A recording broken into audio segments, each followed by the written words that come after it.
Salut à vous tous, bienvenue sur CC Info 91, la chaîne YouTube consacrée aux non-voyants. Présenté par Alain Leclerc, avec Pascal Cusson.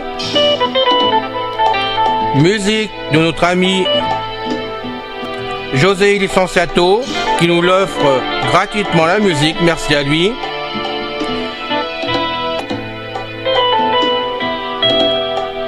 Soyez tous et bienvenus sur la chaîne. Notre liste de diffusion pour vous tenir au courant de ce qui se passe sur la chaîne. Vous pouvez y aller sur ceci-info91 plus subscribe@googlegroup.com. Mes très chers amis, bien le bonjour. C'est encore une fois Pascal Cusson parmi vous pour la chaîne Ceci Info 91, chaîne destinée aux mâles et aux non-voyants, fondée par notre ami Alain Leclerc, chaîne destinée à vous informer sur une foule de sujets variés. Encore une fois, Alain et moi, nous demandons votre aide afin que, si cela ne vous dérange pas trop, cela prendra que quelques minutes de votre temps, peut-être une ou deux fois par semaine. Nous aimerions que vous publiez le lien de la page principale de la chaîne Ceci Info 91 YouTube sur vos murs de réseaux sociaux et ainsi aussi dans vos emails, d'en parler à vos amis. C'est tout ce que nous vous demandons. Merci d'avance.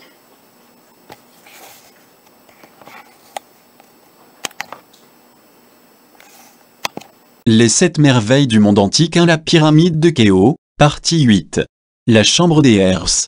Après les funérailles, l'accès à la chambre du roi a été fermé par un système de triple herse, système de bouchage tiré des connaissances des Égyptiens en irrigation, inutile de reboucher après un bouchon, dont les traces et le mécanisme sont encore bien visibles. L'interprétation de ce local des herses, essentiellement constitué de granit, reste encore inconnue et difficile. Son entrée présente une énorme entaille en V inversée, environ 3 mètres de long, comme l'entaille en V sur le bord du palier supérieur donnant sur le couloir central de la grande galerie. Ces entailles s'ajoutent aux multiples traces techniques laissées par les bâtisseurs, encoches, mortaises, banquettes, niches, stries, cavités, rainures, marches, mini-banquettes, trous, élargissements, etc. Les deux herses soudées superposées, les visiteurs doivent d'abord passer sous une dalle verticale massive, assez peu rassurante, composée de 2 herses de granit superposées, soudées l'une à l'autre, fixées aux 2 murs latéraux des herses et suspendues dans leurs rainures, qu'on pourrait prendre pour une unique herse, si ce n'était que ce dispositif ne peut glisser vers le bas, il n'a pas été conçu pour être mobile, mais plutôt pour avoir un rôle technique encore inconnu. Les 2 herses fixes laissent un espace entre l'entrée de l'antichambre et le dispositif des 3 herses mobiles.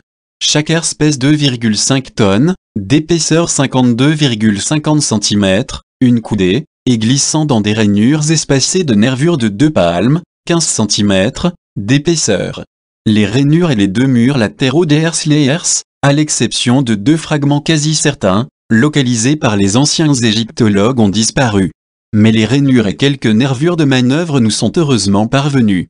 Nous savons donc que ce sont 3 herses de granit successives de 2,5 tonnes chacune, glissées dans la rainure, séparées de 15 cm, l'épaisseur des nervures, qui ont été défoncées par les pilleurs.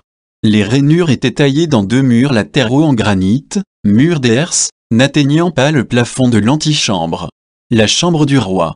L'entrée est basse, il faut à nouveau se pencher pour accéder à cette ultime chambre sépulcrale. Le parement est entièrement fait de grands blocs de granit, du sol au plafond. Il s'agit, de l'avis général, Riff souhaité, de granit rouge de Sienne qui peut apparaître aux visiteurs très sombre, sinon noir. La salle est vaste et haute de plafond. Jean-Philippe Loher rappelle les dimensions de la chambre, 10 par 20 coudées, une coudée égale à 0,525 mètres.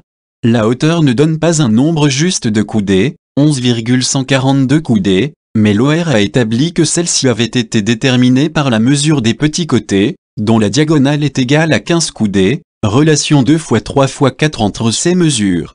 Les plans des deux architectes italiens référence de tous les égyptologues, Ref nécessaire, Vito Maragioglio et Celeste Rinaldi donnent la hauteur mesure facile à effectuer du sol au plafond dans la chambre du roi de 5,84 mètres.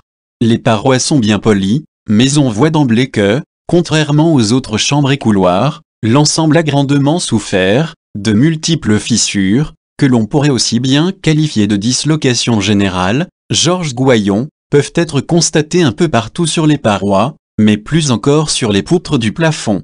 Le sarcophage occupe le fond de la chambre, il est en assez mauvais état et a été visiblement très malmené au cours des âges. C'est une grande cuve parallélépipédique d'une masse de 3 tonnes, à l'origine d'un bloc de 6 tonnes qu'on a taillé, réalisé d'une seule pièce, monolithe, dans un granit d'apparence plus clair que celui des murs. Les commentateurs ont depuis longtemps décrit une rainure trapézoïdale sur 3 côtés, destinée à maintenir un couvercle glissant horizontalement, aujourd'hui disparu. De petits cylindriques verticaux ont probablement reçu des goupilles pour verrouiller le couvercle de manière définitive par simple gravité. Le sarcophage de Kefren présente les mêmes dispositions mécaniques, couvercle à rainure trapézoïdale, logement cylindrique des clavettes. Le sarcophage de Kéo a visiblement été forcé de la manière la plus violente. Il a aussi été déplacé, sans doute pour examiner le sol au-dessous. À droite, on remarque un bloc de granit et des sapes faites par Vise en 1837. Le sol est fait de grandes dalles de même matière que tout le reste de la salle, disposées en 6 bandes parallèles transversales. Il a également subi des sapes par Vise. Les parois, les murs sont composés de 5 assises de granit en très grand appareil très soigné. Le mur sud a souffert plus encore que les 3 autres. Les conduits de ventilation, des conduites de ventilation, similaires à ceux déjà vus dans la chambre de la reine, prennent naissance l'un en face de l'autre, au-dessus de la première assise et non loin de l'entrée de la chambre. Leurs débouchés extérieurs sur les faces nord et sud furent découverts par Richard William Howard Vise, Jr. I. remplaçant Giovanni Battista Caviglia, et John Shea Pering en 1837. Ils furent immédiatement dégagés, ce qui rétablit une certaine ventilation dans la pyramide.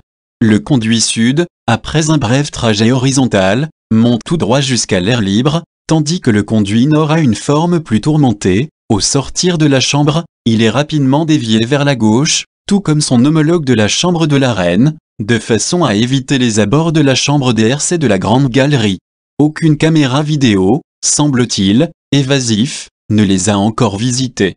Mais il est certain que rien n'obstrue ces conduits dans leur longue course. Georges Goyon raconte qu'il y introduisit jadis des oranges depuis l'extérieur, elles parvinrent à bon port dans la chambre du roi, sans rencontrer d'obstacles.